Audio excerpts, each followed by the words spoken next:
Okay, so topic of today's discussion, I think it looks like it's a very compelling one, is why Jews don't believe in Jesus. Now, just a quick disclaimer, regarding the pronunciation of JC's name, there's a little bit of a debate in Jewish law, because as we'll see today, that there is a verse in the Torah, the verse says clearly you're not allowed to mention the name of any other God.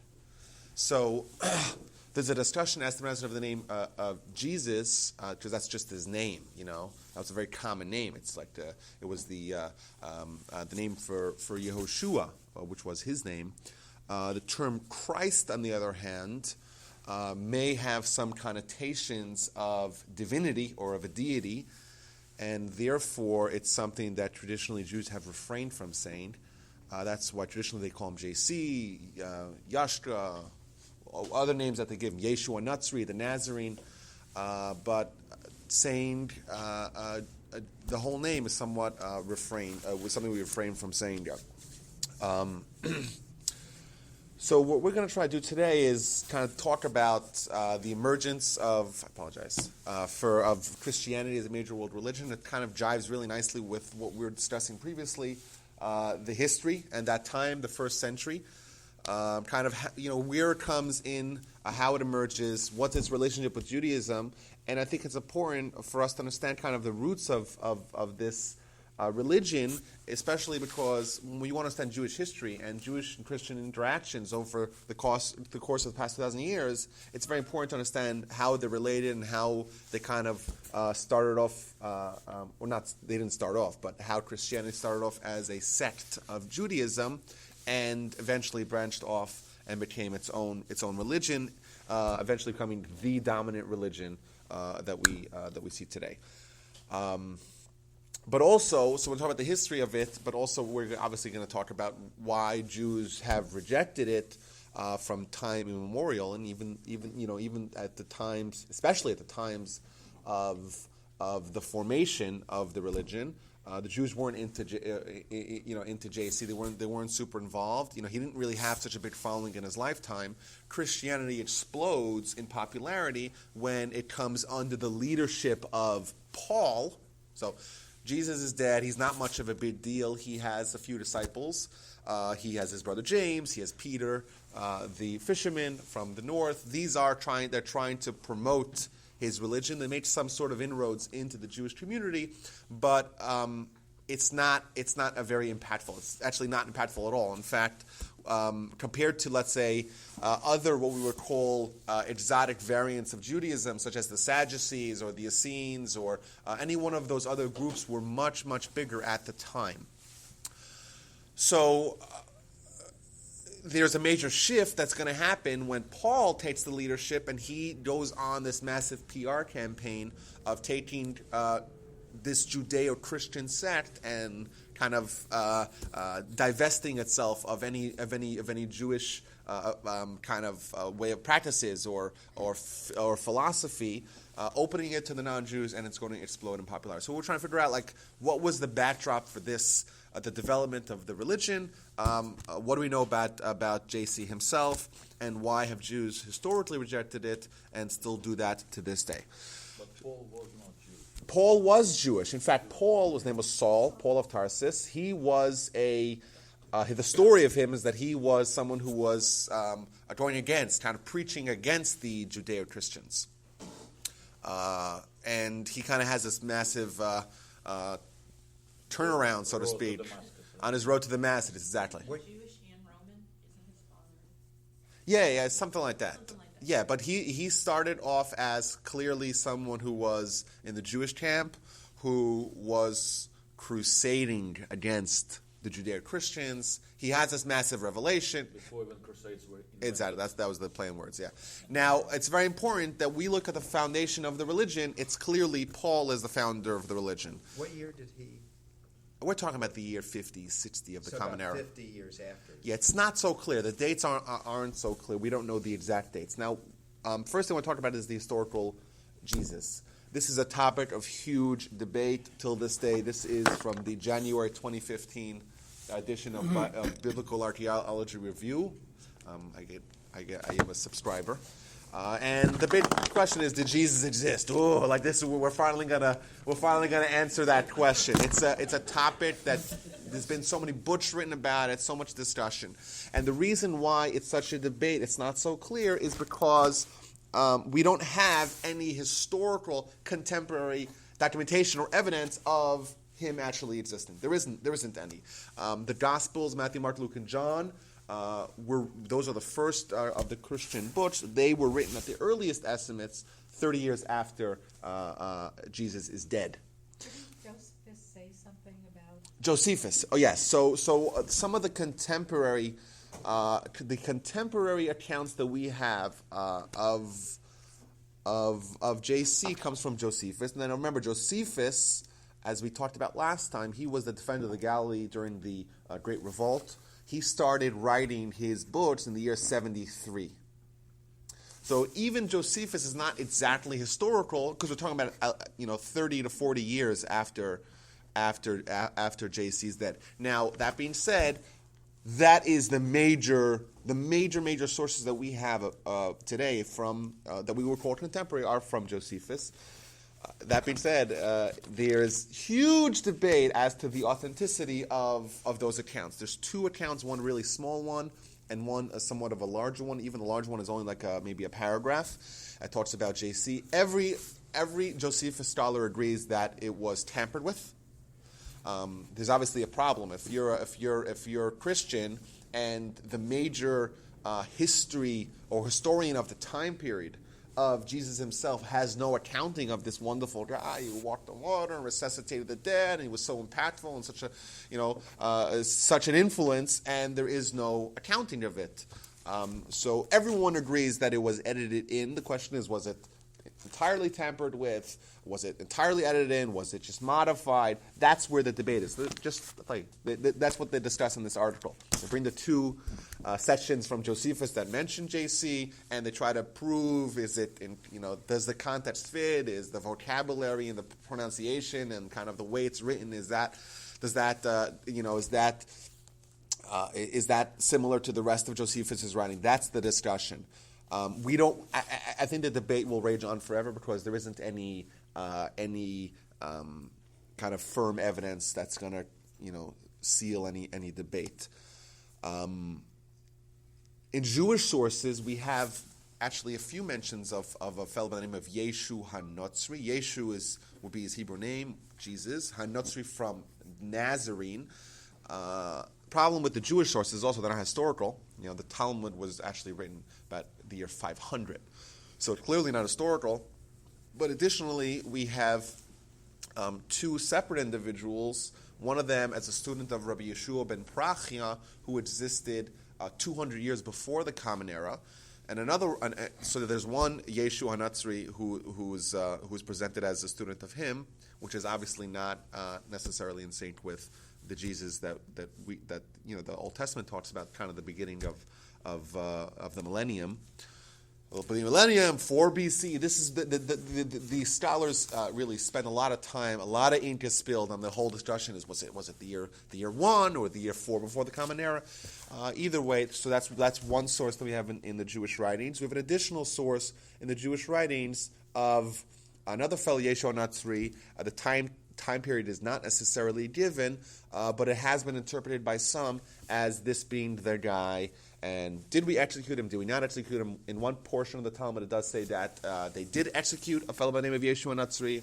They executed him and his 5 disciples on the eve of Passover. So yes, it's not clear from Jewish sources. It's not clear from any secular sources. I think for the context of our discussion, we're going to assume that he did exist. He's not a composite character. This is one guy, and the story is pretty much accurate. Born sometime around the beginning of the millennium, executed sometime in the 30s. Now, as to whether or not the Jews executed him, if you remember, we talked about last week, the Sanhedrin, they ceased operations in the year 30. Remember, they picked up their bags and they left. The Talmud says that it's clear the Sanhedrin was not in operation from the year 30. Now, Sanhedrin, the Jewish Supreme Court, if the Jewish Supreme Court is not in operation, Jewish courts everywhere do not mete out capital punishment. So the problem with saying that the Jewish people or the Jewish courts did execute him would be the fact that we know from the point of time of the year 40 years before the destruction of the Second Temple, we know that the Jewish courts didn't do any capital punishment. They stopped. The Sanhedrin left, and if the Sanhedrin is not in the temple, no court anywhere gives out capital punishment. There's a response to that because there is a very interesting source that I found in the Tosfos.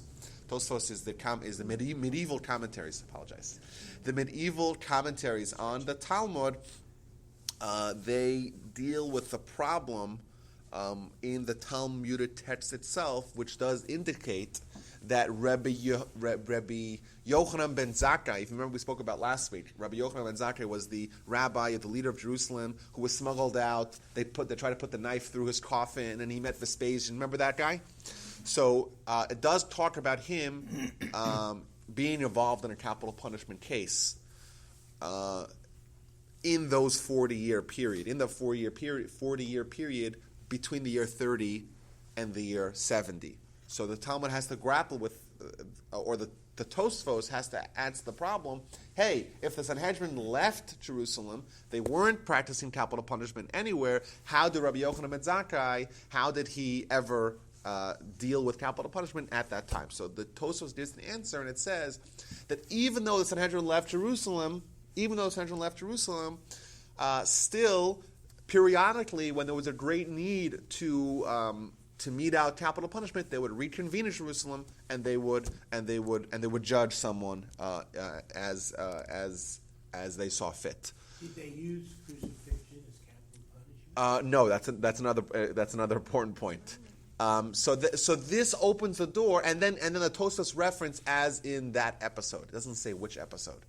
It does open the door for analysis that maybe indeed, if the Jews did do it, well, they would have reconvened in Jerusalem as they periodically did, even though regular court wasn't in session from the year 30. Now, as to Bernie's question with regards to crucifixion, crucifixion was never a method of execution in the Jewish courts. They had 4 methods of execution. None of them involved crucifixion. If the Jews did kill him, they didn't crucify him. Clearly, if he was crucified, that was the Romans. That was the Romans. That being said, I'm just trying to be honest here. I know typically the Jewish response is always, no, we didn't kill him, right? I know that's the Romans killed him. That's the typical Jewish line. I'm trying to be a little bit more honest here. What I really think. I think it's possible the Jews did execute him, and there's a certain process done to. After someone would be stoned, which is the method of execution that they would have used, they may have placed them in a position that could be confused as crucifixion. Could they have tried him and then just turned him over to the Romans for the Romans to I mean, Yes, so what's important to note is that even if the Jews did execute him, Israel was at that time under Roman law. So the Romans for sure had to be complicit, if not actively involved in trying and executing him. Were there any writings from the Roman side about Jesus? I don't know. We have some references in some other Roman. There is some other reference. One other reference in a Roman. In a Roman history book from the time, but I think maybe it was later in the 2nd century of. You mean more like judicial documents? Like Romans were prolific record keepers, but they recorded stuff mostly on papyrus, probably in the Antioch, on the eastern provinces, right? That probably did not survive. what would have been the motive? Assuming the Jews would have tried him and executed him or turned him over to the Romans for execution, what would have been the motivation? Would he have been seen as a threat, a heretic, or would they have arguably just ignored him as just sort of a crazy guy? So, Look, it's interesting he's because... He's a radical, and he had to be done away with. It was upsetting the whole apple cart there. That's why that spineless Pontius Pilate turned it over to the Jews and said, vote on it, because he was scared of the Jews. Even though the Romans could have wiped them all out, he was still scared of an upset. He didn't need that in his tenure. Well, that's the gospel version. That's the PR version. So if of what he did. let me tell you what the Talmud says. Now, all the references of Yeshua and Natsri in the Talmud were taken out by Christian censors in the medieval Europe. So if you open a Talmud today, most likely you won't find any reference to Yeshua and Natsri because they were taken out. Not so many references. It seems like the Jewish sources were not terribly interested in creating a formal response, either because it wasn't significant enough, it wasn't internal. It means it was if the Gentiles adopt Christianity, it seems like it's a good thing for us. The world seems to adopt somewhat of a closer theological perspective about God than the pagan world. I think if Christianity was a major force within Judaism, which it never was, I think we would have heard more of a formal kind of response, because then it kind of threatens the existence of Judaism in this pure, unadulterated form. But the few references that we do have were taken out by the Christian censors. So now, actually, you could get today Talmuds that there's books sold, these small little books called Chesronot Hashas, which means the censored parts of the Talmud, where it gives you like all the little snippets from where that were taken out.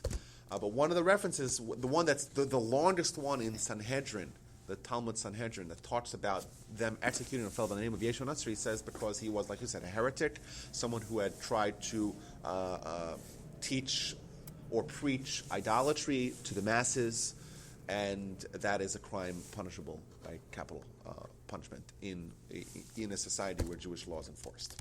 And I'm sorry, who took that out?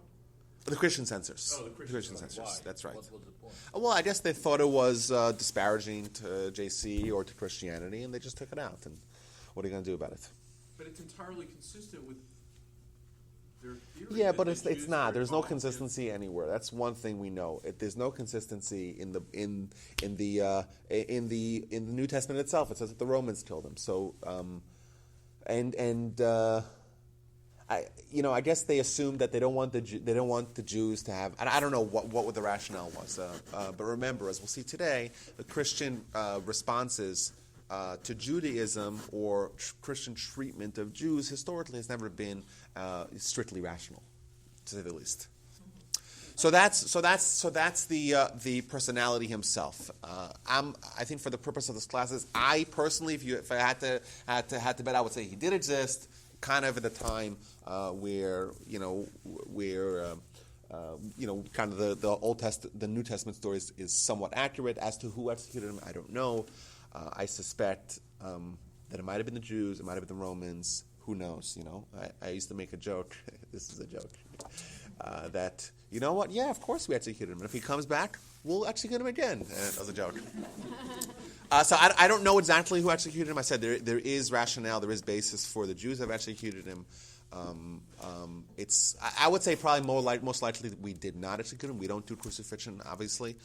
It's probably there was some sort of complicit agreement either with the Jews or with the Romans. Or the Jews certainly, if they executed him, was not via crucifixion, for sure. That's for sure. What actually happened, who knows? But I think for the purpose of the discussion, let's assume he did exist and he was executed for whatever reason by whomever.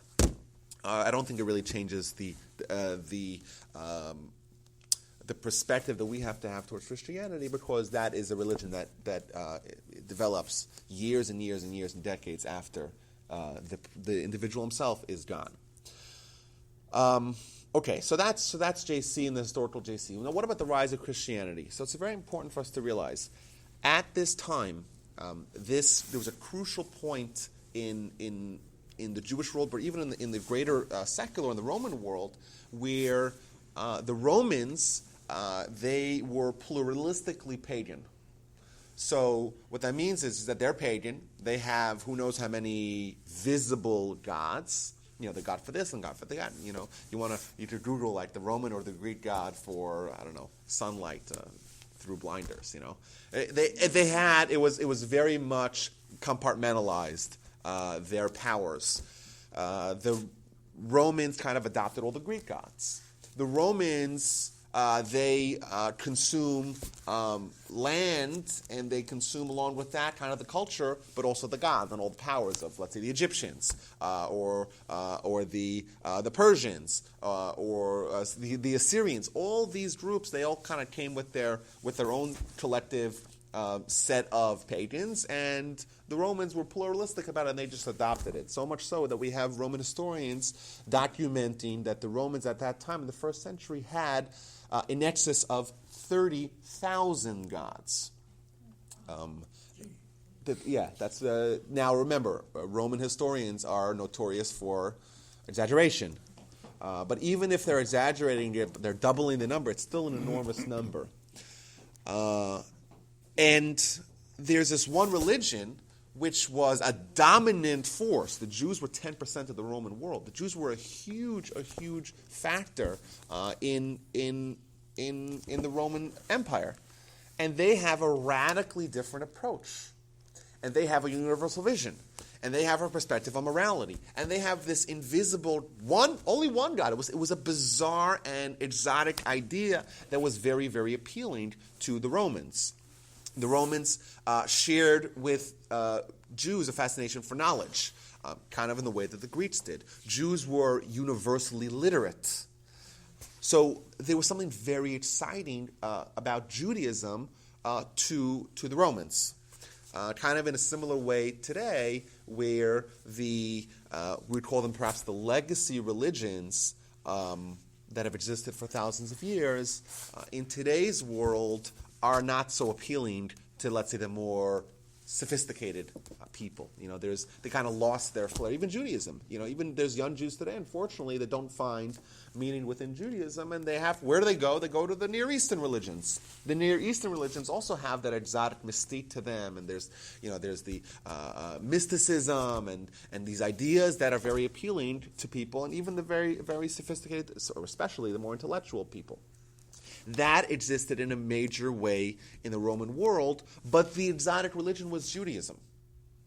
So there was a fascination, an interest with that Romans had with Jews, but they were never allowed to join, because if you join, they were allowed to join, but if you join, it means joining all the way. Adopting all of the law of Moses, right? Observing the Shabbat, the circumcision, kosher, all these laws, and that is obviously a big hill to climb. But also, it was a persecuted religion.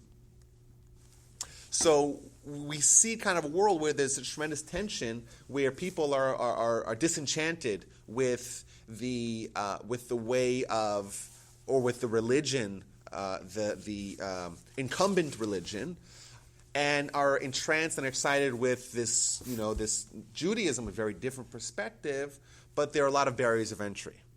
And what Christianity is going to do when they unlock the doors and they allow all the Gentiles in, they're going to be flooded by this dormant, or this interest in Judaism.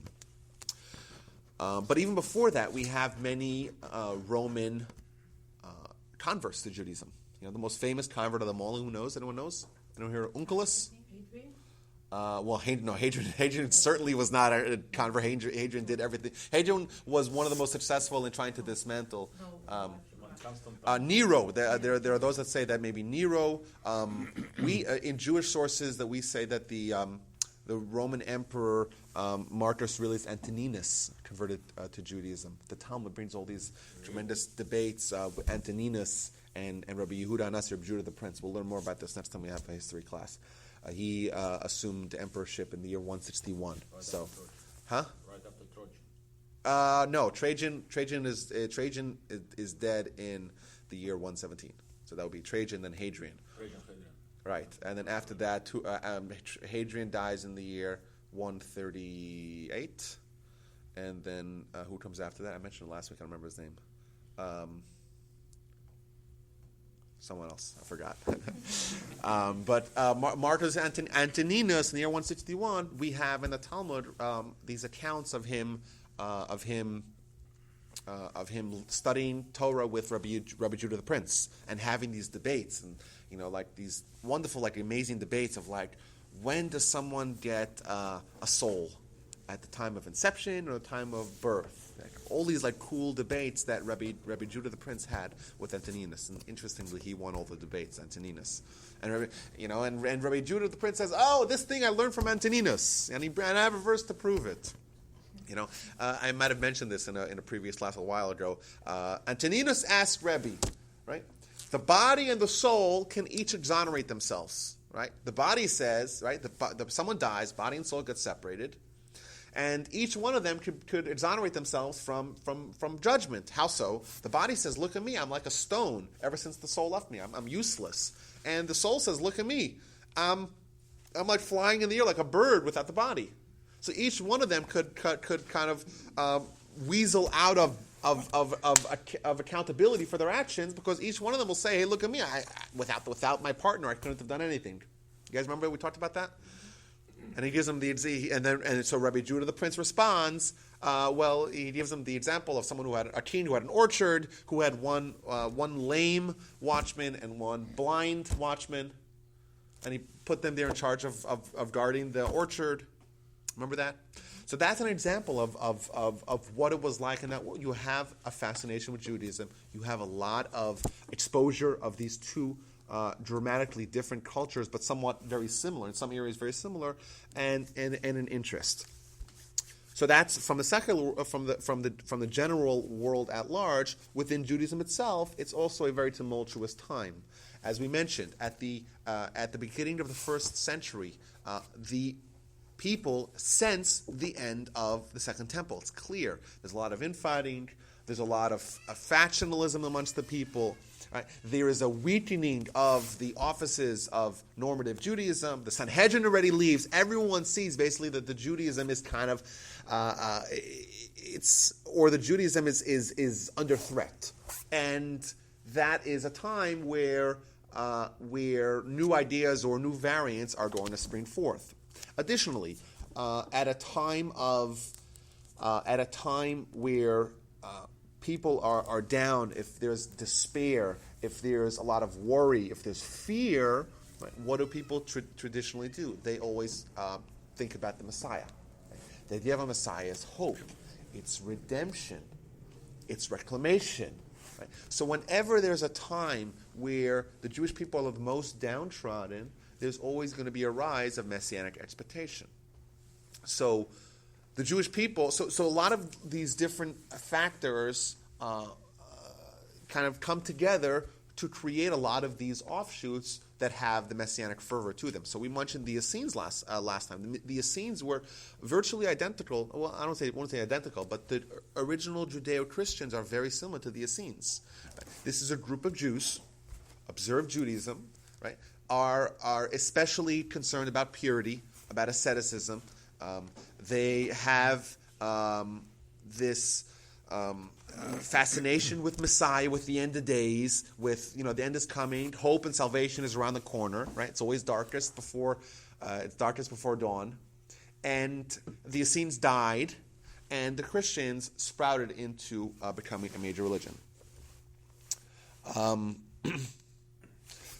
But what's very important to note is that had Paul not abrogated the law, had Paul not opened the door to Gentiles to join Christianity, right, to make Judaism distinct from Christianity, this Christianity would have certainly disappeared. It was not very attractive to loyal Jews because they felt that it was somewhat of a I'm trying to think of the right word here. It was a kind of did a disservice to tradition. It was highlighting certain aspects of Judaism. It was neglecting other aspects of Judaism. We see Jesus himself was someone who wasn't so fastidious about observance of Shabbat, of Jewish law. Loyalty to the Torah was something that was not so emphasized. So it wasn't exciting for Jews, and for Gentiles, it was too much of the amount that they would have to give up was too much for them to actually join. So Christianity would have certainly disappeared, just like the Essenes died. The Essenes and the Sadducees, they all disappeared.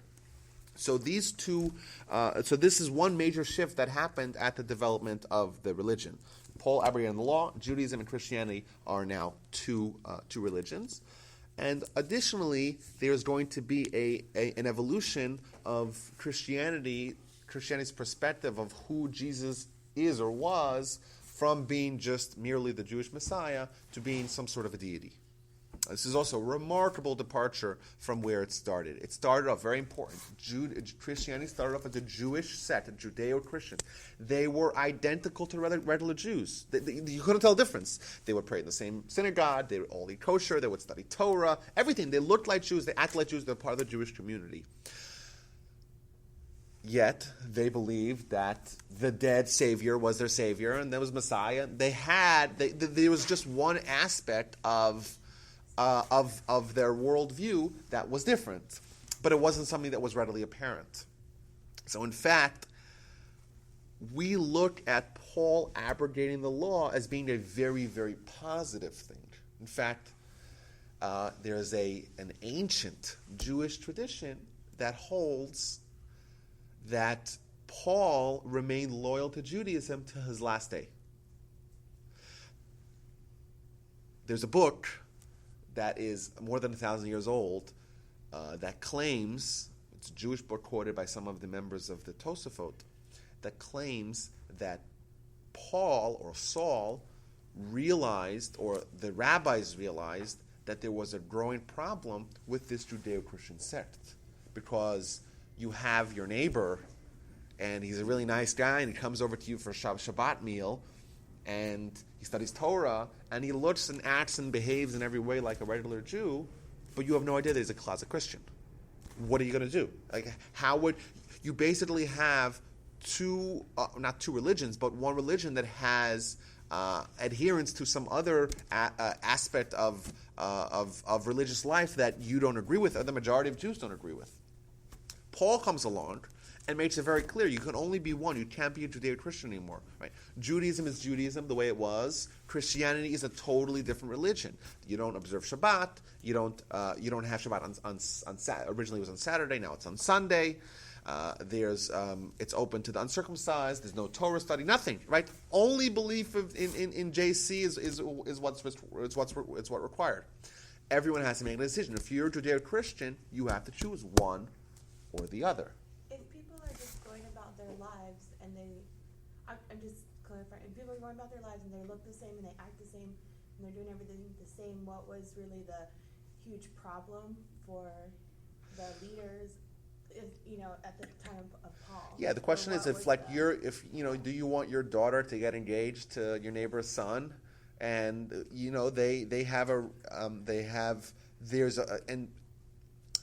the point is that the idea of the Mashiach is a very core, we'll talk about it a little more today, it's a very core element of Judaism. And if you are latching on to a false Messiah, it can be very dangerous. And we see this in the 17th century with Shabtai Tzvi. Shabtai Tzvi, if you Google the name, read the story, Shabtai Tzvi was a false Messiah that tore apart the Jewish world. Tore them apart for hundreds of years. Even today, we still feel the repercussions. And he was a false Messiah that was much more harmful and injurious to the Jews than Jesus ever was. It's very dangerous because it could spiral out of control. You have the second, especially after the false Messiah is dead, then the people that believed that he was true with their, with everything, with every fiber of their consciousness, now they have a problem. They have a quagmire. We have kind of a parallel to this today. You Schneerson. With Schneerson, exactly, with the Chabad Lubavitch Hasidim. You know, Lubavitch has had a tradition for centuries that they're going to have 7 Rebbes, and the last one will be Mashiach. So the last one was a fantastic guy, Rabbi Schneerson. He died in 1992. All the Lubavitch Hasidim, if they're honest with you, they were positive at the time when he was still alive that he was the Messiah. Everyone, you know, it's clear. He died. What do you do when he's dead? So a lot of them, unfortunately, they still hold on even to this day. They believe that he is the Messiah, he's coming back. And remember, that's not a new idea. A dead Messiah who's having a second coming is not a new idea. It's very old, and it's very dangerous. It's very, very old. I mean, predates this. I mean... JC? Mm-hmm. How's that? Who was a false Messiah? Well, I mean, just the hero stories of... Yeah, but a hero is different than a Messiah. Right. A Messiah is when we talk about Messiah, it's a very specific role that they're going to play in the Jewish history. Once they're dead, they're dead. They ain't coming back. But this is a problem even today that's tearing apart the Chabad Hasidic movement, because you have some people that believe that he is alive even, he's just whatever, he's coming back, he was the Messiah, then he died. Some people say that, and there are even those that are beginning to ascribe some sort of divine qualities to him. I'm not even making this up. And that's a very dangerous thing.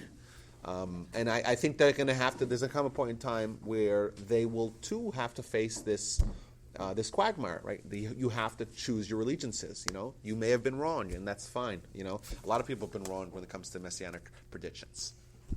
But yes, it's a very dangerous thing, especially as there's this development, or this progression, this evolution of JC being a Messiah, right, to being some sort of a divine being. That was a major problem, and that's why we say that Paul abrogated the law and making these two distinct religions is a very good thing for Judaism. Perhaps he was even loyal to the end. In the Talmud tells a story about Shmuel HaKatan, where he was, the sages say, who is going to say a blessing against the minim? Minim means a heretic. Clearly it's referring to Judeo-Christians. What they would do is very interesting. We know the Amidah prayer. It's sometimes called the Amidah, and sometimes there's another word for the Amidah prayer. Who knows what the other name for the Amidah? Shmona Esrei. What does Shmona Esrei mean? 18, right? The Amidah is called 18 because it's 18 blessings. Now, if you actually count the blessings, it's actually 19. There's 19. Why? Because in the first century, about the year 85, one of the rabbis, whose name was Shmuel HaKatan, composed or wrote another blessing against the minim, against the heretics. And it was a clear reference to Judeo-Christians, clearly. And what they would do is they would ask someone who they suspected to be a Judeo-Christian, why don't you lead the services? And then they would leave the services, and then they would have to denounce their Judeo-Christian Christianity. That was a way that was a tool that they used to weed it, because it was a problem. You have Judeo-Christians living within your midst, and you don't know what they believe in this very important matter. It says that if anyone said, I forgot how to say it, remind me how to say the blessing, it's like, oh, okay, we know exactly where you're holding. So what would follow, and he'll be denounced? No, the point is that at least you know that it's clear. It's not underground. I think there's a parallel today, even today within the Chabad Chassidut, where I think it's a complete parallel, and I'll say it on tape, and I think it's true. I'm willing to say this publicly because I really believe it's true. They have leaders that are very responsible leaders who are trying to come out in the open and say, listen, our Rebbe was a fantastic, fantastic leader. He's very impactful, very successful. He brought Torah to all corners of the world. Fantastic. We have to move on. Right? He passed away, and let's move on. Because it's very dangerous, especially as the younger generation they hear about this Rebbe that they never met, and they're told things from a very early age. He's Mashiach. They still sing Yechiyah. They still sing it in 770 in Crown Heights. They still sing the Rebbe's alive and he's Mashiach. And I had one of my students, a different student of mine. He said, "Hey, what does the word shlita mean?" Shlita is an acronym that they say about a rabbi. When a rabbi this, shlita, and it's an acronym. It stands for Sheyizke Liros Yom Tov Aruchim. He should merit to see good long days. You say that when you say a rabbi's name, you say Rabbi so and so shlita, right? Which is an acronym. Like say he should live.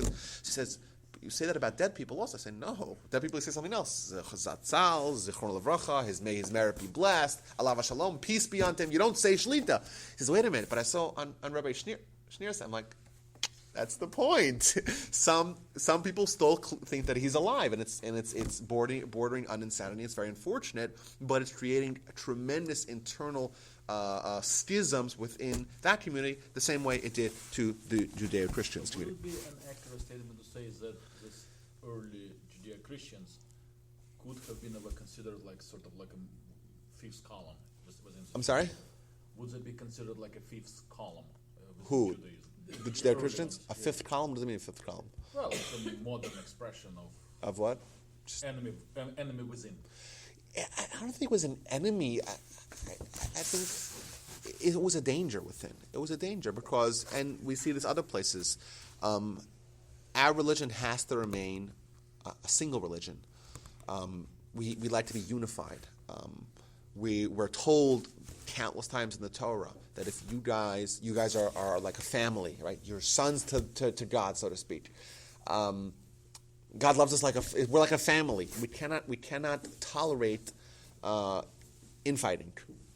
Like we mentioned this last week, right? When God sees us fighting amongst each other, He says, you know what, they'll bring some Gentiles to finish the job. That's what happens. And any time in Jewish history where there is tremendous persecution, it is always preceded by tremendous explosion in internal fighting Jew against Jew.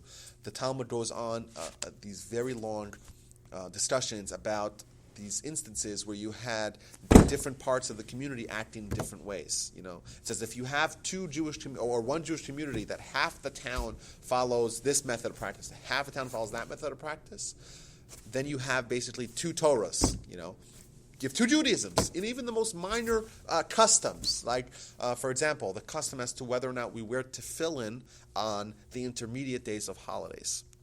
So let's say the holiday of Passover. So you have 2 days of Passover, holidays. You have 4 intermediate days, and then there are 2 days of holiday. So those 4 days, those are not actual holidays. They're intermediate days. They're these hybrid days of Passover, of holiday on the one hand, but also days where all sort of work is permitted. So do you wear tefillin or not? It's something very minor. But in one synagogue, it's very important to not have half the people wearing tefillin, half the people not wearing tefillin. Because that seems to be a manifestation of two Judaisms, even something as minor as that. No one's claiming, we don't wear tefillin.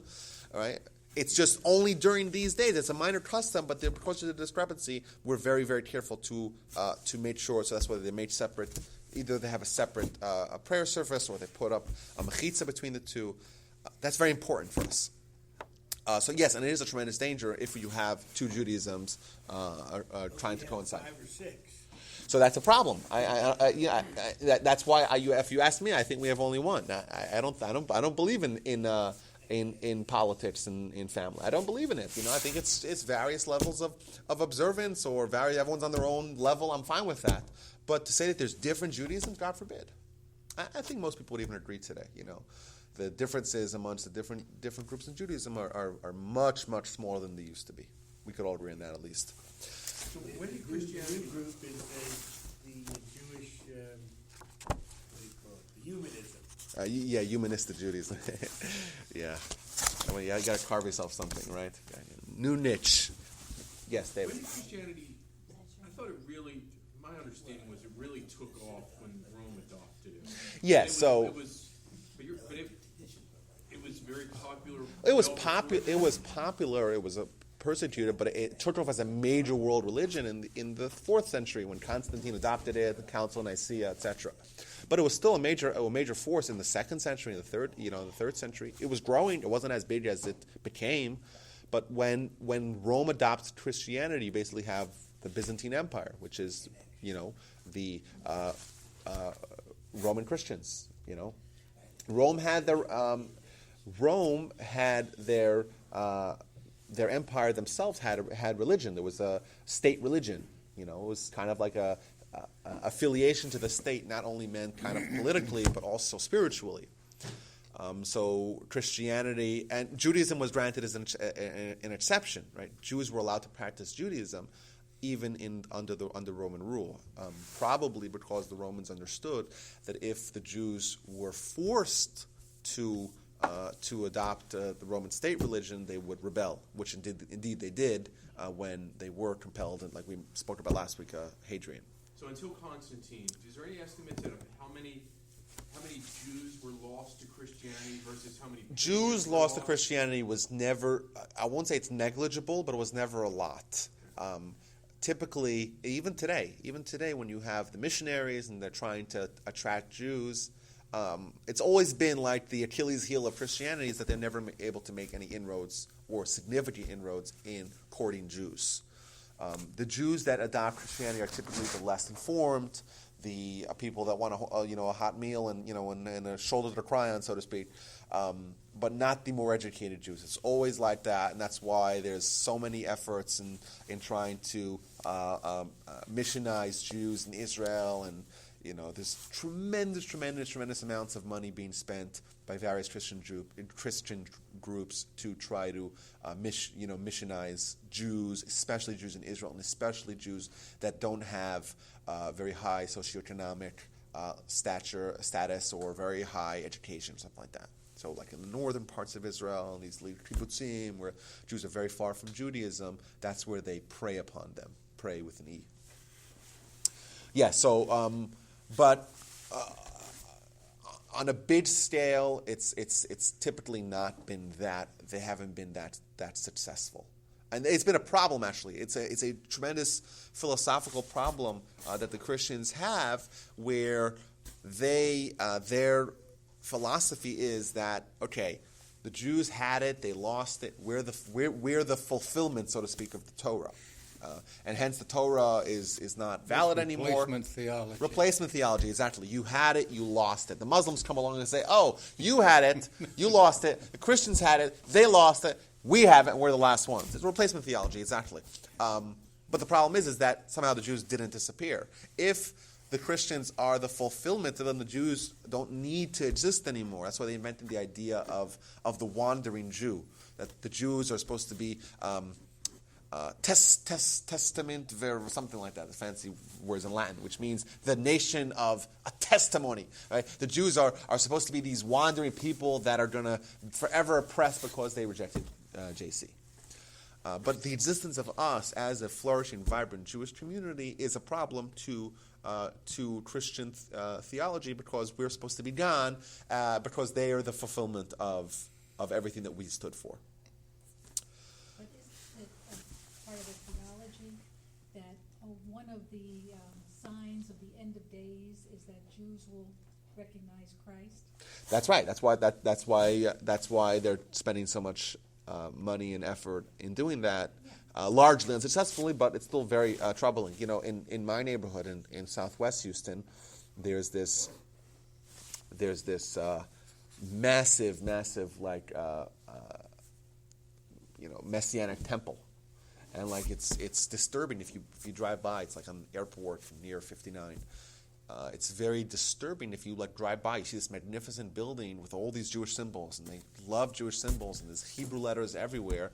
And it's clear that they're just trying to deceive Jews and saying, "Oh, this is like a temple," and then you walk in there, and it's a Christian. It's a Christian church with Jewish trappings. Yeah, exactly. And they're clearly trying to target. Is this a Jews for Jesus? Yeah, it's Jews for Jesus, or Messianic, trying to be Messianic Judaism, which is just a code name for Christianity trying to attract Jews. And that's a very, very troubling thing, because it does prey upon people's ignorance and try to compel them to embrace Christianity.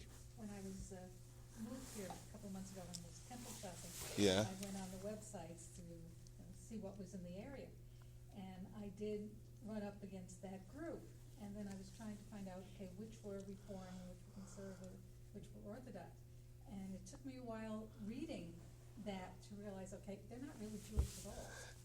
That's right. Rabbi Tova Singer has a Jews for Judaism, and he's got an excellent exegetical treatise on Isaiah 53. Mm-hmm. And it's a very strong movement against anti-missionary thing. Mm-hmm. Yeah, I'm saying those kind of things, like you mentioned, Isaiah 53 and then Jeremiah 31, Oh, yeah. all these, they take these verses from the Bible that, so to speak, they seem to prove Christianity. It's a bunch of nonsense. They first of all, they have the words like ke'ari, they switch it. The word alma, does the word alma mean a virgin? Does it mean a young girl? Yeah. It's Brit Chadash, the new, a new. If you actually read the verse, Prophecy historicized. Yeah, exactly. They try to shoehorn evidence for JC into Jewish text, and it's a bunch of nonsense because they're just perverting the interpretation of the words to make it jive with what they're trying to prove. So, like I said, there's lots of, if you want to read about this, there's a lot of very detailed textual polemics about this issue. Okay, so they'll open the doors to non-Jews, and also another important point for our discussion is that they're going to gradually shift away from Jesus being a Messiah, a Jewish Messiah, observing all the laws and everything, to being somewhat of a deity. Now, remember, even within Christianity today, they have always been tortured with contradictions, with paradoxes. What exactly is Jesus, etc.? I have a great quote here from the book that I mentioned last week. Throughout the 2 millennia of its existence, Christianity has waged war upon itself, basically because it never clearly defined itself to the satisfaction of all its would-be adherents. The concepts of the two natures of Yeshu is JC, is it physical, is it godly? The dogmas of the Trinity, the virgin birth of Yeshu, and the role of his mother Mary. The theory of the original sin, the incorporation of much pagan and ritual and symbolism in Christianity. The role of purgatory and hell, the death of the Messiah, how does Messiah die, if not of one piece of God, so to speak, are all vexing problems in Christian thought and history. By the 2nd century of Christianity, numerous disputes and struggles were underway regarding all of these issues. So this is going to be a problem within Christianity itself as to what exactly they mean when they refer to Yeshu or JC. Is he Messiah? Is he part of God? How do you have parts of God? All those things were very much debated, and even still today. But the Council of Nicaea, a very famous council in the year 325, was 325. Was convened to address this problem. And what's I find ironic as we embark on this discussion, it's like the number one most important character in the entire religion is JC. And you had to convene a council 300 years after he's dead to actually just say, well, what is he? Think of how bizarre that is. Like, the most important element of the religion was agreed upon by a collection of bishops 300 years after he died. And what they actually did was they declared that Jesus was a certain part of God or element of God or demigod or whatever you want to call it. And they also censored the books, the Christian writings, to remove the ones that seemed to present Jesus in somewhat of a, in the respect of the way he actually was, which is a regular mortal human. Well, there's an argument within the Christian faith at that time about the Trinity being a triangle or the Trinity is a straight line. And, God the Father, God the Son, and the Spirit, and in the triangle, God and the Son and the Spirit. Mm-hmm. Mm-hmm. And the Council of Nicaea came up with a very strong argument within the Christian church. And they came up with very distinct wording that produced the Nicene Creed. That's right. Yeah. That's right. But my point was that at the time of the formation, it wasn't clear and it had to be agreed upon, which I think is bizarre. Yeah. But remember, important to note that uncertainty and lack of clarity in what in thought has actually prevented Christians from behaving irrationally. Like I mentioned, we talk about Jews, many, many thousands of Jews were slaughtered because we killed their God. Deicide, right? And if you just think how bizarre that sounds, like if we killed a God, what does that? First of all, what does it even mean? But second of all, God by definition means power, right? And if he was a God, well, then he had the power to stop it. And if he didn't stop it, then he was complicit or complacent. He approved of it. So there's no reason for us to be persecuted as a result. Additionally, they say that, hey, Jesus died for their sins. So the fact that Jesus died is exoneration of other people's, they are granted eternal salvation because he died for their sins. Well, then they should be thanking us, no? We should be getting, thank you cards with Starbucks gift cards in them. So yes, like I said, uniformity of thought never was something that was preventing them from acting the way they acted, but there was some sort of approach, like you mentioned, to try to get clarity. But even today, there's so many different offshoots of Christianity, the religion, and therefore we say that Christianity is different to us than Islam. Islam is Islamic theology and what they believe with regards to God is very close to Judaism, maybe even identical. As opposed to Christianity, that's idolatry. The second we ascribe divine qualities to a man, that's idolatry. So, walking into a church is equivalent to walking in a house of idol worship. It's not so clear that by Jewish law you'd be allowed to do that. As opposed to walking into a mosque, that may be fine, but my mom says you're even allowed to pray in a mosque, no problem. So, if you walk in the church, but it's with a religious intent, if you walk into St. Peter's to look at Michelangelo's. That's a question. This is not so clear. Would Rabbi Schneerson walk into St. Peter's? Oh, for sure not. Really? Rabbi, I'm saying, well, he's dead now.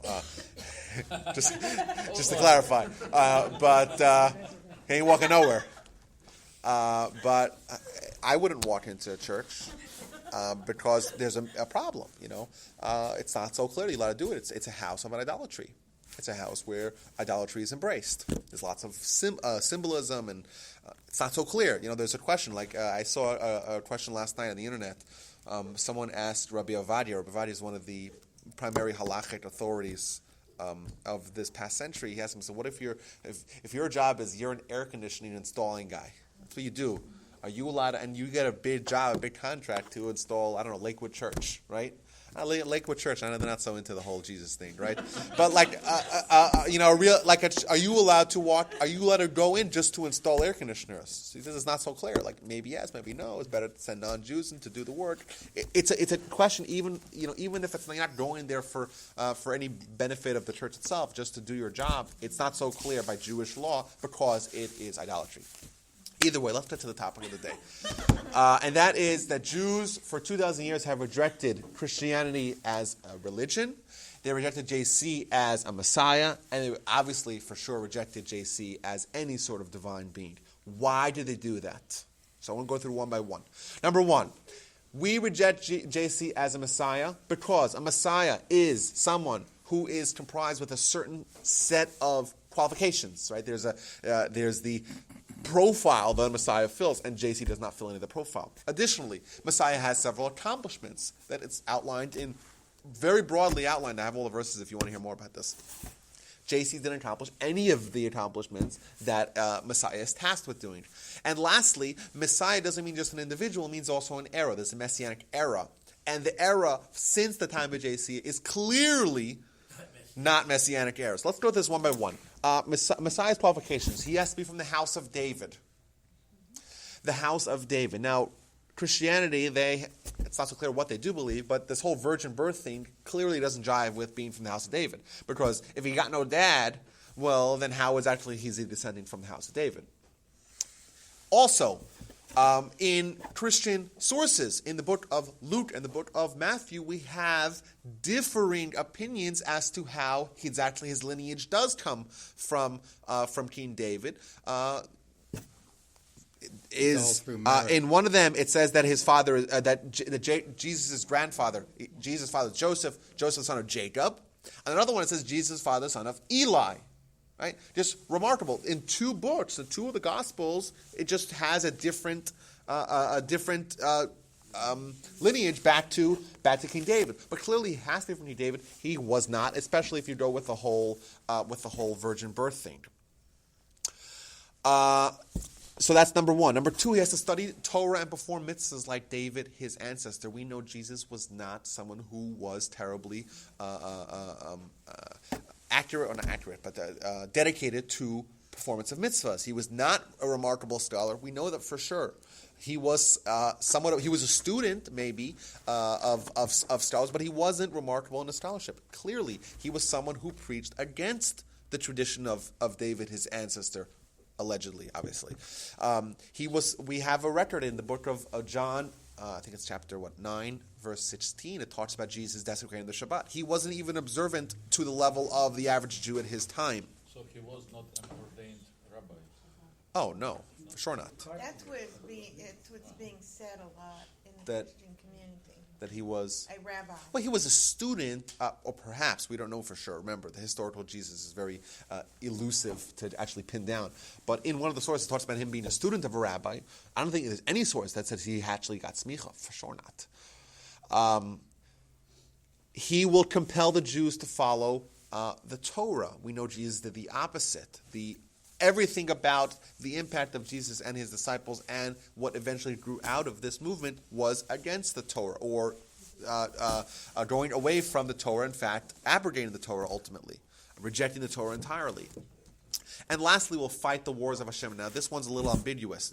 It's not clear if these are physical wars or spiritual wars. Either way, Jesus clearly didn't fight any physical wars, any battles, and he did not fight any spiritual battles as well. So, as an individual, his personal qualifications of the 4 requirements that are outlined in the Bible and brought down, organized by Maimonides, where he talks about Messiah, he fulfills none of them. Moving on. Accomplishments. So we have about 7 things that the Messiah is going to accomplish. Rebuild the temple on Temple Mount. Now, I wasn't there in 2.5 years, but I ain't seen no temple there. Clearly, Jesus did nothing to rebuild the temple. He will gather the Jews from the far flung corner. These are verses in the Torah. This is not even, like the Torah itself says. It says that collect all the Jews from all across. Jesus did none of that, none of the sort. Reestablish Jewish law over Israel. In fact, during Jesus' time, the Jewish law over Israel was waning, right? The Sanhedrin left in the year 30.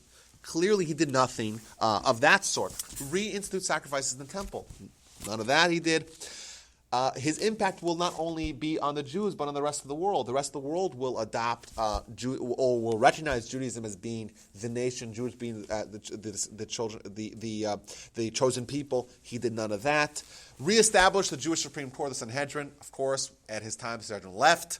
And restart the Jewish calendar laws such as the Shemitah and the Yovel, and of course he did not do that. None of this, remarkably, none of the qualification, none of the accomplishments that the Jewish people, that the Jewish tradition has always said, as brought down in the verses. These are our verses, and you don't need to do any textual chicanery to try to shoehorn in the meaning of the accomplishments. The resume of Messiah into the verses. It says these things clearly. So this would appear to be devastating. How do Christians defend I have no idea. this? I have no idea. Say he's gonna come back and- Right, exactly. That's what they do. They invent this. They invent the second coming. So if you, which, by the way, is a total invention born out of necessity, and dare I say, very similar to what happened in Chabad. Because they also, if you are so married to the idea that the Rebbe is the Messiah and then he dies, you have to invent an alternative, or you have to drop your previous conception. So unfortunately, there were those that did develop. He's alive. He's not dead. He's coming back. Right? They send them fax letters. It's crazy.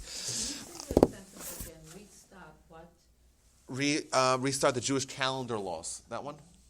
Yeah. Yeah. So. When we say calendar laws, what are you going with? So I'm talking about the laws of Shemitah and Yovel. Yovel are the year we mentioned. We spoke about. We never spoke about this here. Shemitah is the laws of ceasing work every 7 years. In fact, this year, right now, is a sabbatical year. Actually restarted in the 19th century. Was restarted in Israel, but by no one who resembled Jesus in any way.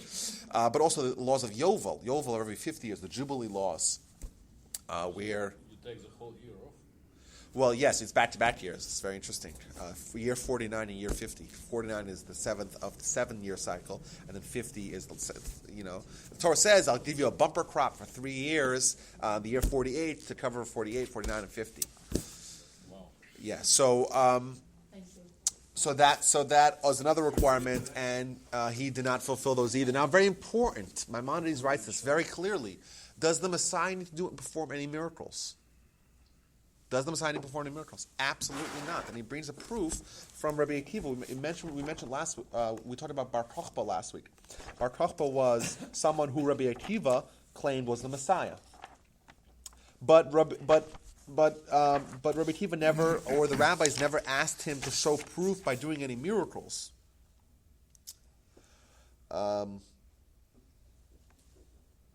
Don't think that the Messiah king needs to do some sort of sign or a miracle or kind of suspend the laws of nature or resuscitate dead people. He doesn't need to do that. Right? Rabbi Akiva, who was the greatest scholar of the times of the Mishnah, and he believed about Bar Kokhba, known as Bar Koziva, that he believed that he was the Messiah, or he had the potential to be the Messiah.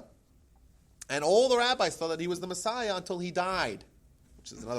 Which is another thing that the Chabad, you talk to people, I'll tell you, it's crazy. They say, no, there it says he died in his sins. So it's, Bar Kokhba, because he died because of his sins, and therefore it's different than the Rebbe dying because of whatever, a stroke or whatever it was. But it says, once he was dead, it became clear that he was not the Messiah. So I'm saying this is something that you have to, like I say, textual chicanery. But Bar Kokhba was never asked to do any miracle of any sort. So yes, let's assume Jesus walked on water and revived. It doesn't matter. That doesn't move the needle whatsoever. If it happened, how we did it, who knows? Who cares? It's not important. There were a lot of people at that time who were able to do miracles either via the power of the Torah. The Talmud is replete with accounts of Rabbi Pinchas ben Yair, and he was walking to study Torah, and there was a river in the way, and he says, "Okay, the river out of the way." And the river splits, and he walks through. So, is there any account anywhere of anyone claiming him to be the Messiah? Joshua split the sea at the Jordan. Moses, no one ever claimed that Moses was anything more than a mortal man. Moses is the most criticized person in the entire Torah. Clearly, we have evidence that he did miracles. So how come we don't believe that he's God? Because, doing miracles does not guarantee that you're Messiah or God, right? We have miracles are a dime a dozen in Jewish history. And these are miracles that we are documented, are evidenced by millions of people, not accounts written afterwards that are quite dubious in their historicity. But the point is that even if JC did miracles, who knows if he did it, it doesn't matter. It doesn't change the reality. Miracles don't prove he's Messiah, and miracles certainly don't prove that he has any divine qualities. Lastly, so Jesus does not fit the personal profile. His accomplishments do not fulfill any of the requirements needed to prove that he's a Messiah. And the Messianic era, where we say there's no famine, there's no war, no envy or harmful competition, there's such abundance, and no other pursuit will be taken other than the pursuit of God. That's what the 14th Maimonides outlines. Brought down verses. There's many, many, many verses. Right? No nation shall raise a sword unto another nation. And if you analyze the past 2,000 years since JC, we find almost no account of war. That's a joke. We find lots and lots and lots and lots and lots of bloody wars. Bloody in the way the Americans say it, not the British say it. So yes, the Messianic era, as outlined in many, many verses across the Jewish Bible, clearly we are not living yet in that time. Clearly Jesus did not fulfill even that aspect of Messiah. Now, okay, so that's why, yes, go ahead. This might be out of sequence, but his teachings, right, charity and everything else, right, in the New Testament, is there anything new that we can't find out of Jesus' teachings that's not already in existence in the Torah? Absolutely not. Nothing. Well, some things where he took it to the extreme, but there was no innovation. It was taking the Torah. Like, I have another quote here. The basic Christian doctrine was based upon Jewish beliefs, traditions, and teachings. And he gives a whole bunch of ideas that are Christian ideas that are all in the Torah. The ideas of love, compassion, kindness to the stranger and the lowly, immortality of the soul, the resurrection of the dead, faith in one single exclusive creator, self-discipline in sexual and physical matters, reverence for life and holiness for human purpose. all were Jewish ideas. And it was these tenets that formed the core of early Christian belief, and even today. These are Jewish ideas reformulated and repackaged, but it's not innovative necessarily. The great innovation of Christianity was opening up Jewish ideas to the Gentile world. That's the innovation. The core ideas, they're Jewish ideas. Like I said, Judaism was very exciting and exotic at that time, and still is today. The idea of social welfare. It's a huge deal, you know. No Jew ever starved in a Jewish community because, you know, the idea of charity, the idea of taking care of your fellow. Those are Jewish ideas and very appealing to the non-Jews because there's something very special about being part of a Jewish community. That was adopted by Christianity. So yes, they did take elements of the Torah and Christianize them, or Christianize them. Thank you. What major innovations? Like I said, the perversion of the idea of Messiah. That's their idea. And making Jesus into some sort of divine being is their idea. So would your view be that Christianity has been good for the world? Well, listen. Maimonides writes that Christianity, for all its flaws, is instrumental in teaching the world about somewhat of a semblance of the Jewish God. So in a grand historical perspective, Christianity and Islam are sort of partnering with Judaism in teaching the world about God. Now, we said Christianity, the idea of God, is not exactly the monotheism of Judaism and Islam, but the vernacular of one God, of an invisible God, is now ubiquitous across the world, and in a large part because, Yes. So, could we say Christianity was good for the world? Probably, I would hesitate to say that. There's been thousands of Jewish towns that were slaughtered because of Christianity. We have the Inquisition. The Jewish people were banned from living in England for 500 years. They were expelled from France and Spain and Portugal, and we know what happened across the world with pogroms and in the Ukraine. We have a very, very bad history with the nation that lauds love for your fellow. It wasn't necessarily practiced, kind of the way it was preached.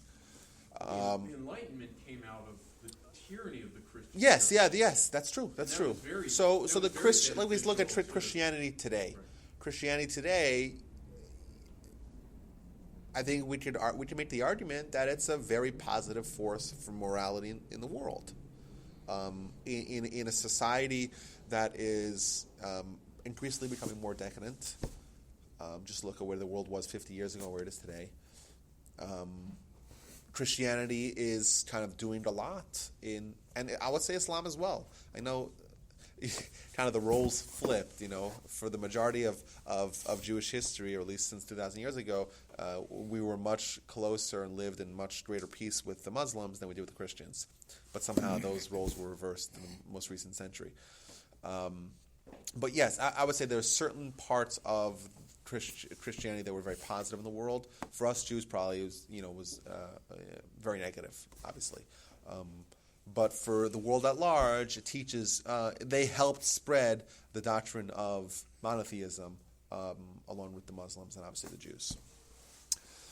Okay, now we don't believe Jesus is Messiah, as we mentioned. He doesn't fit any of the qualifications. Personally, his accomplishments and the Messianic Era is clearly not underway.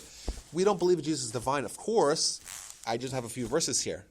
This is a verse from Numbers 23. God is not man, that he should be deceitful, nor son of man, that he should relent. Right?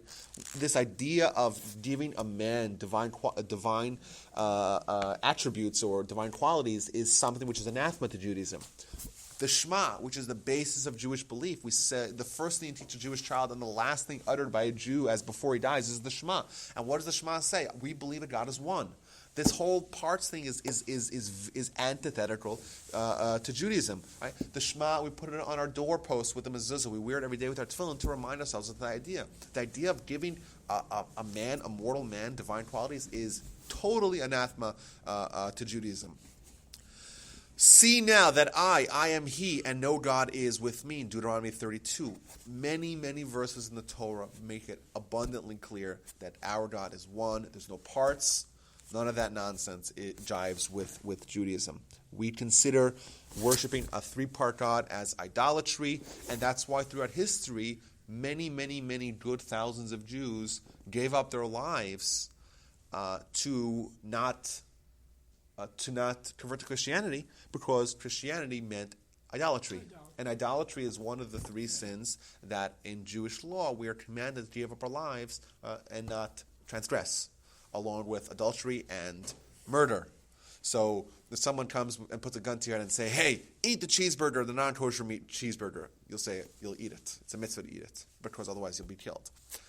But if someone puts a gun to your head and says, hey, shoot that guy or else I shoot you, you bite the bullet. Because there are certain sins that are worse. That are the worst in the cardinal sins that we don't transgress, even if it means giving up our lives for. That's why we have the great stories of the martyrdom of Jewish people during times of the Inquisition. They were burned at the stake. It's just thousands upon thousands of them were burnt at the stake. These are the people that are the greatest heroes of the Jewish world, because they are the ones that made the ultimate sacrifice for Judaism. But that's why we view Christianity as idolatry. Now, I think ironically, the idea of Jesus and JC being classified as a God not only goes against the name, by the way. The term Christ comes from the word Christos, Greek word Christos, which means anointed one, which is the same word as Mashiach. Mashiach means anointed one, right? Jewish kings would pour oil on their head. That's how Saul anointed David, Samuel anointed David, and Saul and Solomon was anointed. That was the practice done for consecration of a leader. And the Mashiach is a reference to that idea. Hence, the term Christ is the Greek translation of the word Mashiach, which means anointed one. Right? Doesn't mean anything in regards to God. The whole idea of God is that came much, much later. But if the Torah was true, which everyone who believes in replacement theology believes, and it in itself says multiple times that this is immutable, it's not going to change. You cannot add or subtract. See Deuteronomy 4, Deuteronomy 11, Deuteronomy 13. You cannot add to the Torah, you cannot subtract from the Torah. The Torah is, if it was true, it still is true, and the Torah clearly precludes any human from having any kind of overlap with divinity.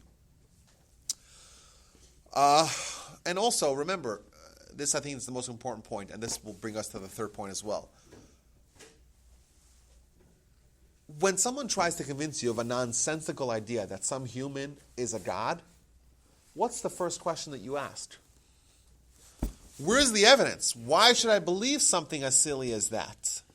We have no reason.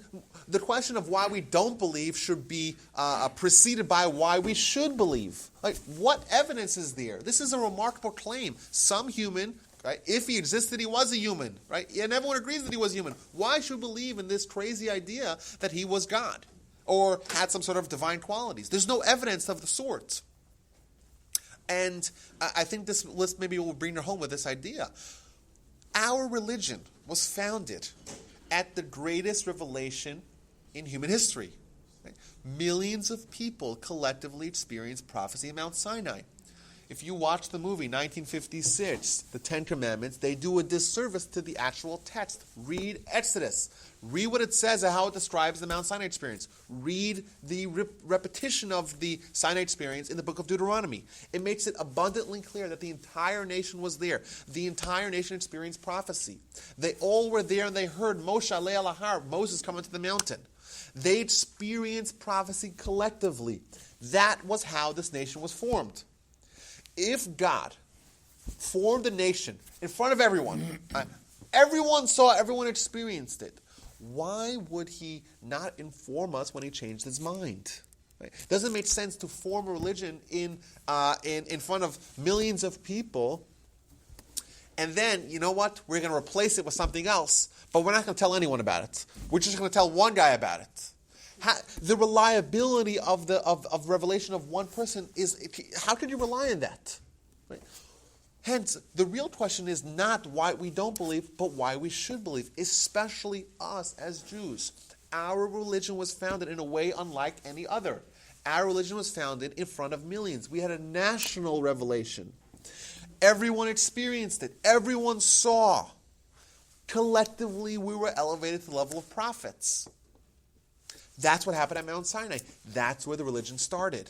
We didn't believe Moses. Moses came to us and say, God spoke to me, and now I'm going to convince you. No, that's not why they believed in Moses. They believed in Moses because they were there themselves. They saw themselves.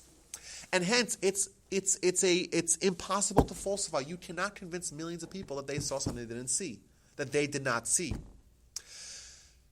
Christianity comes along. Islam comes along. Mormonism comes along. What kind of story are they selling?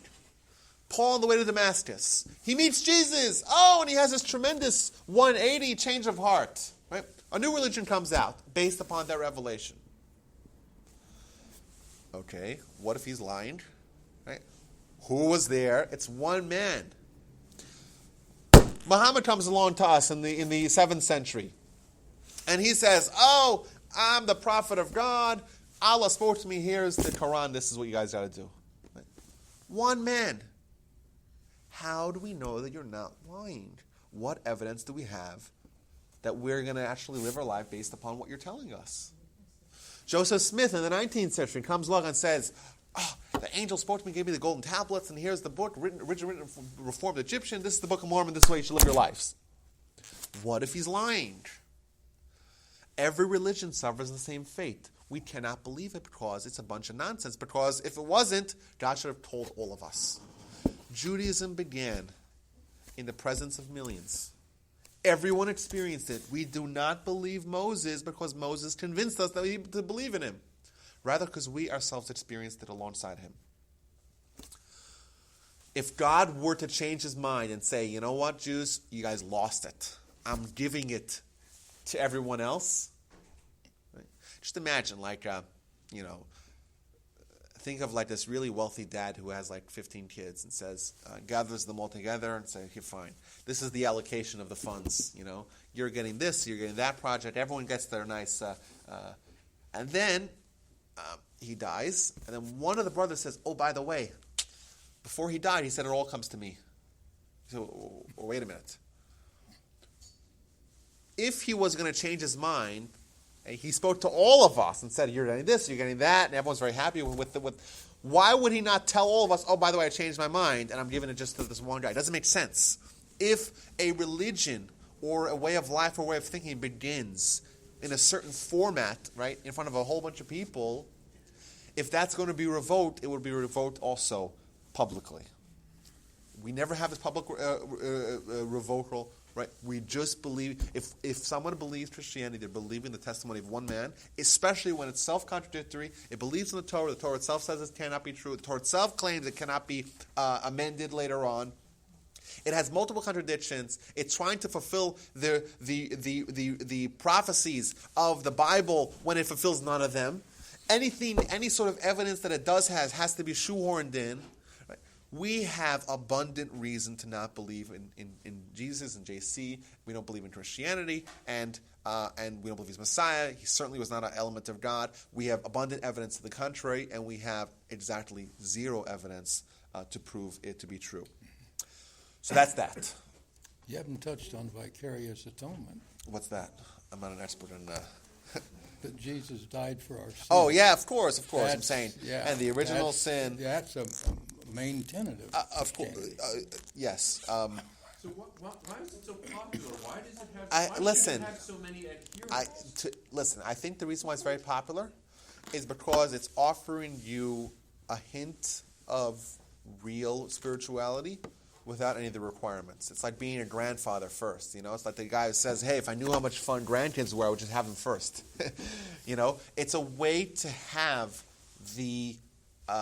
or an element of spirituality without all the work. All you got to do is believe, and you're in. Yeah, remember, like we spoke. You just believe in JC, and you have salvation, and you're in. You're part of the group. If you want to join Judaism, right? You have to do adopt the law, and it's very restrictive, and it's very difficult, and it's not an easy thing. That's why Christianity, like I said, Christianity explodes when the doors are open. Right? In the first century, if you wanted to join Judaism, you had to circumcise, and that's something that the Romans very much were hesitant to do. You have to study Torah. There were lots of requirements. It's very difficult to be a good Jew. To be a good Christian is very easy, right? If you're a generally good person, it's not. And also, remember, Christianity is not demanding knowledge, evidence. It's demanding faith.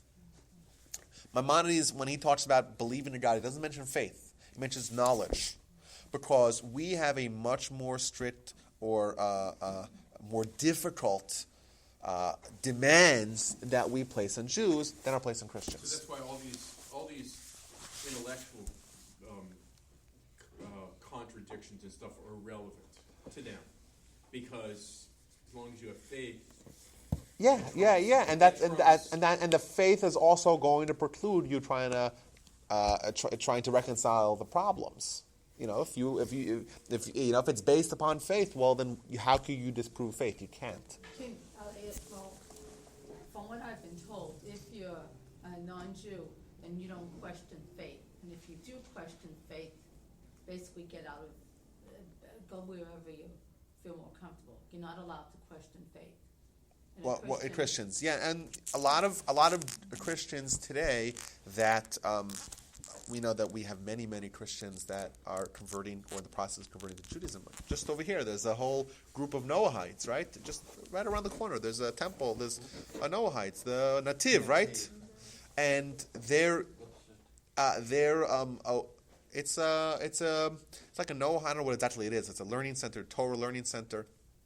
But it's for non-Jews, primarily Christians who ask questions. If a Christian is going to take their philosophy and their theology very seriously, they will eventually realize that there are tremendous holes in their story, in their system. And they're discouraged. Exactly. Considered not having faith. Yeah. So you're discouraged from ever having faith. As opposed to in Judaism, it's encouraged, right? Encouraged. Intellectual curiosity, asking questions is encouraged. Remember, Christianity, throughout its history, it wasn't necessarily the most intelligent people. The Jewish people always had 100% literacy, always. While if you were to just be dropped into a town somewhere in Poland in the 13th century, and you would look at the Christians in the town and you would look at the Jews in the town, they would look very different. The Jews were all educated, and probably 99% of the Christians were illiterate. Hence, the Reformation and kind of the major upheavals that went through the Christian world, that was the point in time where knowledge and literacy spread throughout the world in the Enlightenment or the Renaissance and the Enlightenment. That's when the Christians were faced with with all these problems and all these divergent groups, because the people were asking questions. But for the vast majority of the past 1,000 years, they didn't have that problem because they were suppressed, and the texts weren't freely available to everyone, and the people were left in the dark. It's clear, no one denies it, that the Christians, the church did a lot to suppress exposure of the lay people to sources in the texts and kind of the proofs, and that was discouraged, and they didn't have the availability. Now, once there's availability, people that do actually take it very seriously will eventually come to the same conclusions that there are major gaps in the philosophical approach of Christianity. And with the wider range of internet, with the Chabad and Aish and all the wonderful sites, imagine that more and more people are trying to fill the gaps and see that. Yeah, I'm saying we see this today. I'm saying how many people in Houston that grew up Christian or grew up with certain Christian affiliations are coming to the synagogues. It happens everywhere. Our synagogue in South, there's many people that grew up Christian and started asking questions. Even people that there's one guy who was, him and his wife, they were pastors. They were pastors, and they started. They had they just couldn't live with the inconsistencies that they were preaching, and they eventually became Jewish. They converted, and now they're observant Jews. There's many, many stories of the sign all across the country. Why do we have 63 books of interpretation if everything is so fixed? Well, who says it's interpretation? The word interpretation. Talmud is interpretation. No, I don't believe it's interpretation. In fact, the Talmud itself quotes a verse in the Torah that delineates that the Sinai experience and the Jewish people's study of the Torah after they received the Torah, what did they actually receive at Mount Sinai was just the Ten Commandments, but the Torah and what it means to be a Jew incorporates all of oral Torah as well. All of that was transmitted, was given from Moses. It's not interpretation. It's not well, if you look at the written document and the oral documents as being distinct, well, you say this is an interpretation of the oral's interpretation of the written Torah. But traditionally, even the Talmud itself says that this was given to Moses. Every single... No, we're not describing that, but all these things, you have... Now, I haven't really studied the Talmud. I've seen pieces and parts, but you have these rabbis, all these distinguished people arguing over one sentence or one... Well, they're arguing... What's the argument? The argument is... No, it's in tradition.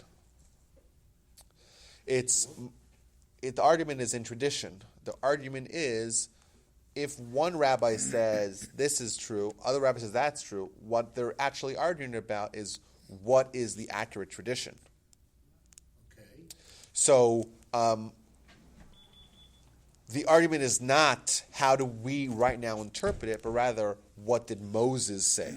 That's really the argument. So the divergence is in tradition, not in interpretation. But the Torah, lots of things are particularly vague.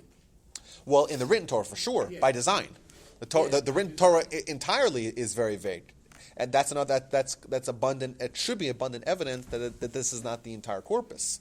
Clearly, there's more to it, right? The Torah itself, like we mentioned, we talked about this already once, maybe even multiple times, that the Torah itself talks about other books that or other methods of instruction, right?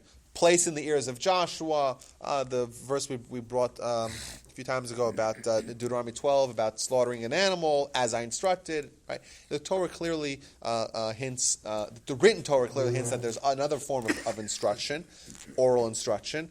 But I wouldn't call it interpretation. I would call it the companion to the written Torah. We're going to be doing a class in the 15th, which I think is going to expand on this very topic called national revelation, other evidence. Yeah, well, expand on a certain element of our discussion, but Bernie's question, I think I want to talk about at greater length, kind of how the written Torah and the oral Torah, how they developed, and how what's the interplay, what's the interface between the two, what's the relationship between the two. I think the New Testament, just to follow up on one point, Yeah. it is, and that might be some of the appeal, right? It is a lot more reader-friendly, the stories, than the Torah itself, where it takes a lot more work to figure out what does this mean. Judaism is a much more demanding religion, probably than any other religion, for sure than any other religion. Yes. I do believe that if someone's a good Christian, they have a portion of the world to come. This is, remember, a dramatic difference between our philosophy with regards to other people. Like, we don't believe in exclusivity of spirituality. If someone is a good non-Jew, he has a portion of the world to come, as opposed to, let's say, the Christians say you're eternal damnation, or the Muslims say Dar al-Harb, nation of Islam, nation of sword. We don't believe that everyone has to be Jewish to be good. You could be, if someone is a good Christian, they even though they're wrong, but they could have a portion of the world to come. There's certain safeguards, like that I think that Christians tend to use, and that would be like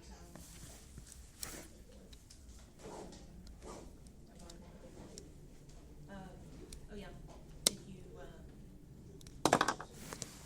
disbelieve something they say made you do it.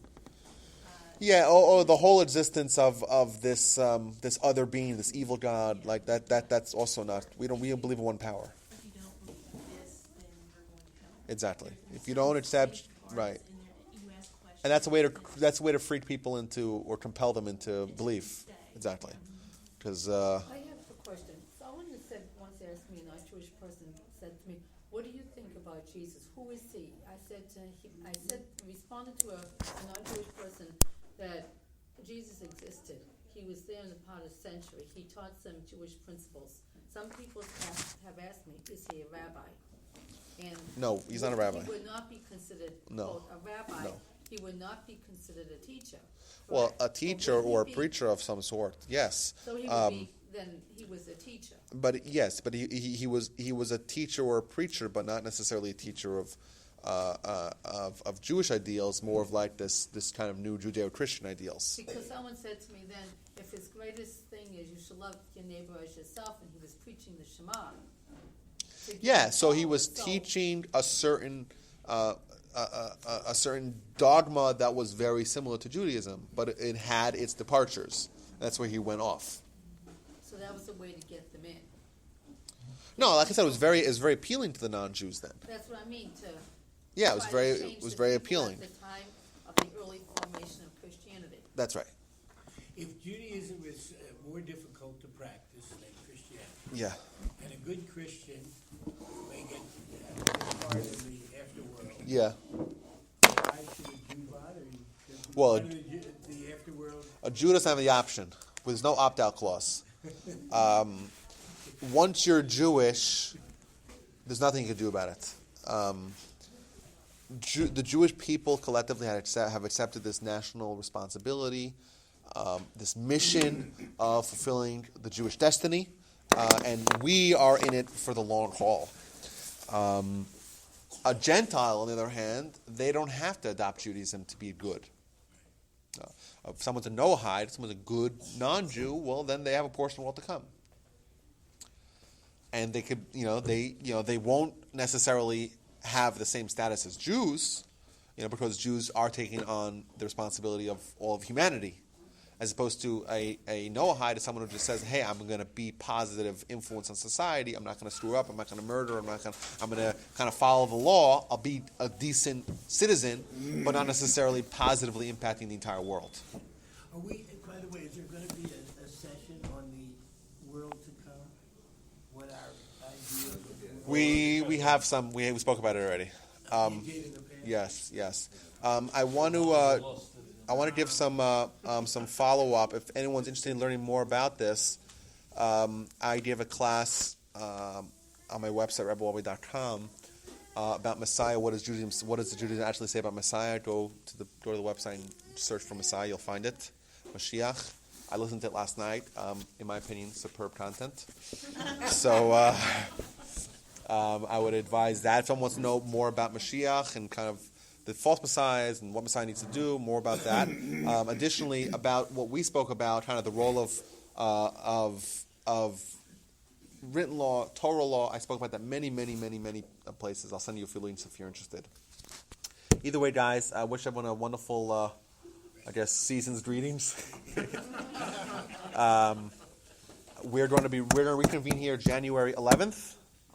We have the Send out the fall curriculum. the curriculum. Or the winter curriculum, it's on the website too. Fantastic. There's going to be one session that's going to be questions and answers. So that means whatever you guys want to talk about, we talk about. I think it's February 1st. Either way, looking forward to seeing you all. Tons of fun. Once again, apologize for being late. Thank you very much. Thank you. Thank you.